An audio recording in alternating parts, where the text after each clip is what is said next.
Well, good morning, BCC. Mr. Goodyear returns from a break, and we have a series lined up for you called Tock. Now, I want to explain this to you because it's slightly different from what I've done before. But the idea is we're going to be looking at time, past, present, future, which I believe is very apt at this moment in time. But just the phrase TikTok gives us the opportunity to pause and think. So whenever I deliver a TikTok into what I'm saying to you, it's a chance for you to pause the video and just have a think for a minute. Now, you don't have to do that, but it's just an idea because it gets you to think things through a little bit clearer. Now, obviously, I won't be doing that, but I'll just be introducing the TikTok in stages as we go along. So and that was just by way of introduction. Let me open this first video by talking to you about missed opportunities, mistakes we've made, wrong decisions that we have taken in the past. I'm sure that applies to all of us. I personally, it might come of interest to you that I have a fascination with time. I love any film to do with time warps. I like Doctor Who and Star Trek because they look at parallel universes. They look at time going backwards, forwards. They look at time loops. The whole idea of the time machine. It's always been a fascination to me. I just wonder, where would you go back in time to? Which character would you like to be? Or you would like to meet, maybe? TikTok. There's the phrase. Just have a think about that and let's pick up. Now, my mum, she had a friend who lived quite near her, around the corner, in fact, and she was a collector of clocks. And I used to love going around there. I didn't go around there too often, but I remember she had so many different clocks, grandfather, grandmother clocks, and all sorts of different clocks. And when you went in there, all you could hear was the chimes or the ticking of clocks going on. And I used to love it. And so there we are. The Bible makes reference to time, actually. In fact, in Isaiah 38, when Hezekiah is told to put his house in order because he's about to die, if you remember the story, he prays. And as a sign that God has spoken to him and given him an extra 15 years to his life, what happens is God makes the sun go backwards 10 steps on the sundial. Quite incredible, really. And so there's a story for you in Isaiah 38. And then in Ecclesiastes 3, we read these wonderful words, and I am going to read them to you. Obviously penned by Solomon, one of the world's most wise men, probably, apart from Jesus himself. And I'm reading from the Message version, and here's what it says. There is an opportune time to do things, a right time for everything on the cards, a right time for birth, and another for death, a right time to plant and a time to reap, a right time to kill and another time to heal, and a right time to destroy and another to construct, a right time to cry and another time to laugh, a right time to lament and another to cheer, a right time to make love and another to abstain, a right time to embrace and another time to part, a right time to search and another to count your losses, a right time to hold on and another to let go, a right time to rip out and another to mend, and a right time to shut up and another time to speak up, a right time to love and a right time to hate, a right time to wage war and another to make peace.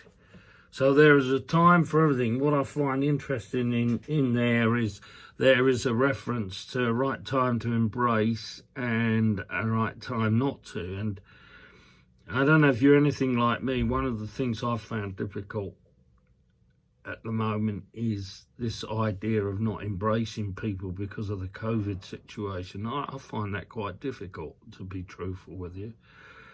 But there we are. Here are some quotes regarding time.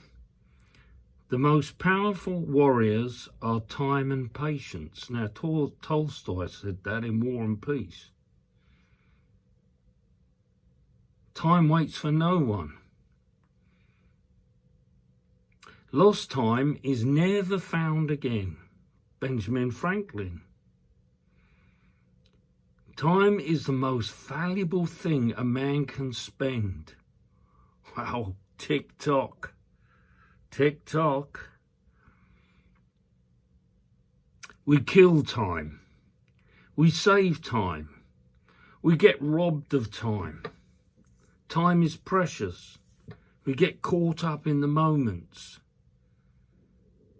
I remember years ago when my dad was taken when he was very young with a heart attack.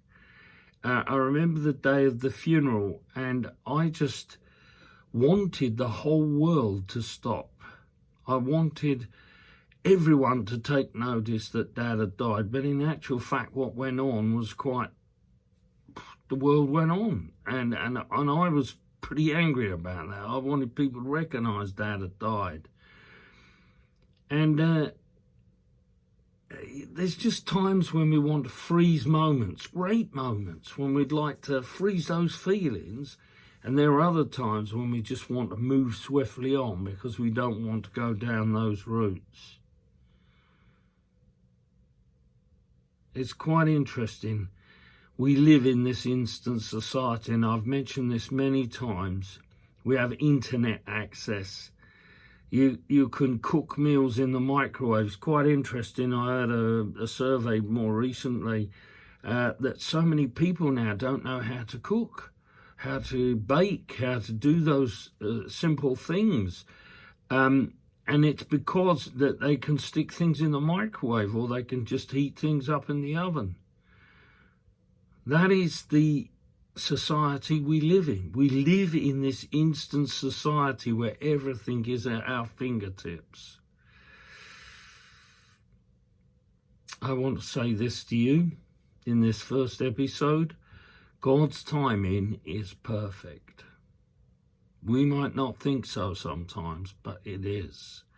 And here's the verse I want you to consider in Romans 5 verse 6. It says this: you see, at just the right time, when we were still powerless, Christ died for the ungodly. At just the right time.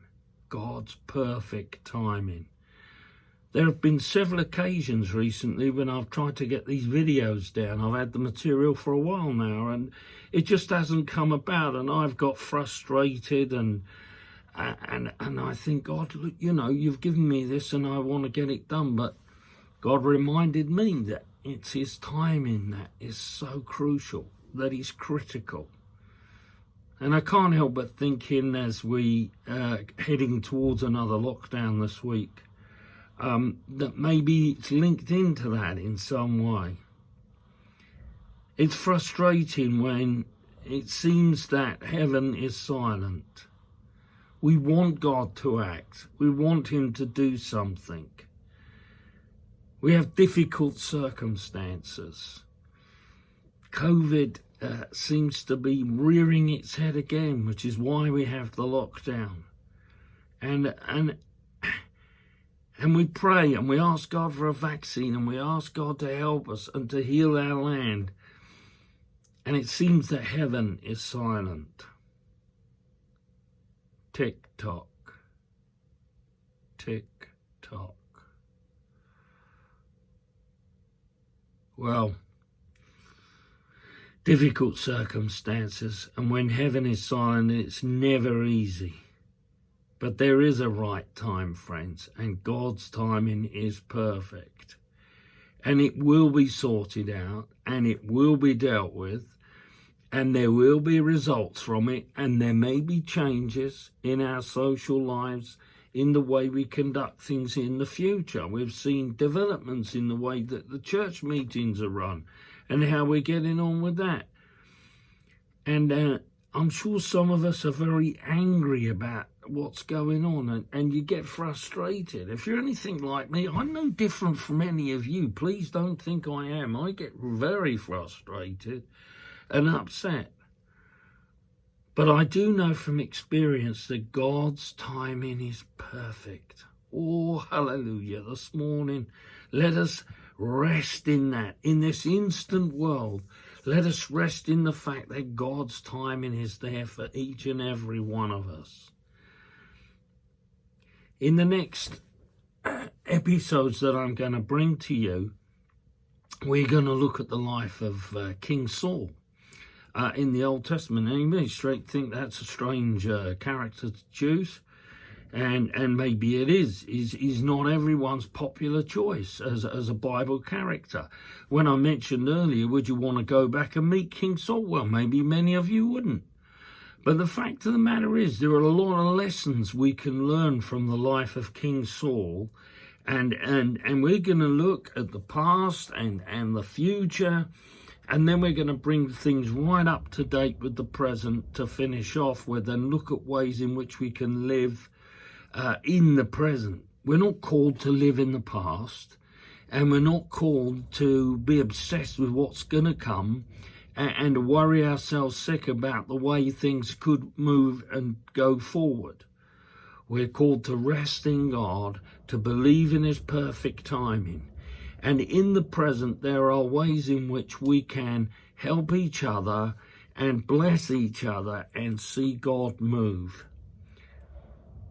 So I'm drawing this first video to a close now.